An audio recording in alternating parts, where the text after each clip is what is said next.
ఇక అప్డేట్ చూస్తే ఎంపీ బండి సంజయ్ పదవి కోసం పచ్చి అబద్ధాలాడుతున్నాడని మాజీ ఎమ్మెల్యే శుంకే రవిశంకర్ మండిపడ్డారు. బండి విజయ సంకల్ప యాత్ర ఎందుకు చేస్తున్నాడో చెప్పాలని నిలదీశారు.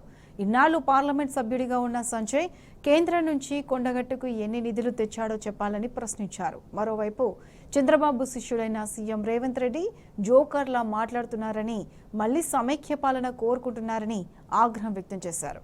కాంగ్రెస్ ఇచ్చిన హామీలను అమలు చేయకపోతే ఎక్కడికక్కడ నిలదీస్తామని సుంకే హెచ్చరించారు.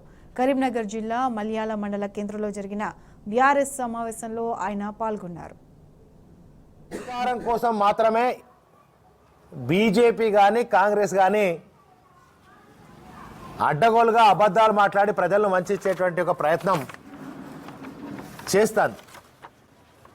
నేను సూటిగా బండి సంజయ్ని కానీ కిషన్ రెడ్డిని కానీ ఒక్కటే అడుగుతున్నా, ఈ విజయ సంకల్ప యాత్ర ఈరోజు కూడా జరుగుతుంది కదా, ఈరోజు మీ స్పష్టమైనటువంటి విజయ సంకల్ప యాత్ర ఆంతర్యం ఏంటి, దీని అర్థమేంది, విజయ సంకల్ప యాత్ర ఎందుకు చేస్తున్నారో తెలంగాణ ప్రజలకు చెప్పి విజయ సంకల్ప యాత్ర చేయాలనేది నేను డిమాండ్ చేస్తూ ఉన్నా.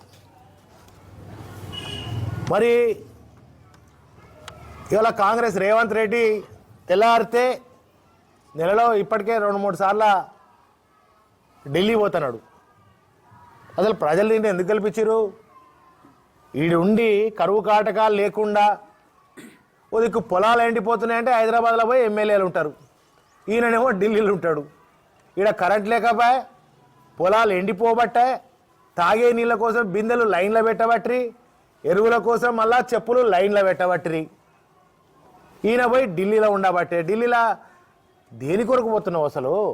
తెలిసి ఎమ్మెల్యేలేమో హైదరాబాద్లో, ముఖ్యమంత్రి గారు మంత్రులందరూ పోయి ఢిల్లీలో.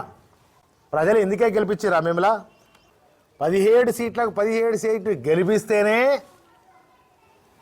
6 గ్యారెంటీలు అమలు చేస్తామని ఇవాళ రేవంత్ రెడ్డి మాట్లాడుతూ ఉన్నాడు. ఇప్పుడు రేవంత్ రెడ్డి జోకరా, బ్రోకరా? రేవంత్ రెడ్డి ఒక సీఎంగా మాట్లాడగలిగే ఏంటిది అర్థమైతలేదు అసలు.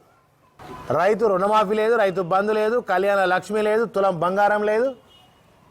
మేమిచ్చిన ఉద్యోగాలను పట్టుకొని 25,000 ఉద్యోగాలను పట్టుకొని వాటిని మేమిచ్చినామని ప్రొసీడింగ్స్ ఇచ్చి, ఇది హాస్యాస్పదంగా ఉంది, నవ్వొస్తుంది. ఏ ఓలకో పుట్టిన బిడ్డను ఎవడో ఎత్తుకొని నా బిడ్డ అన్నాడట.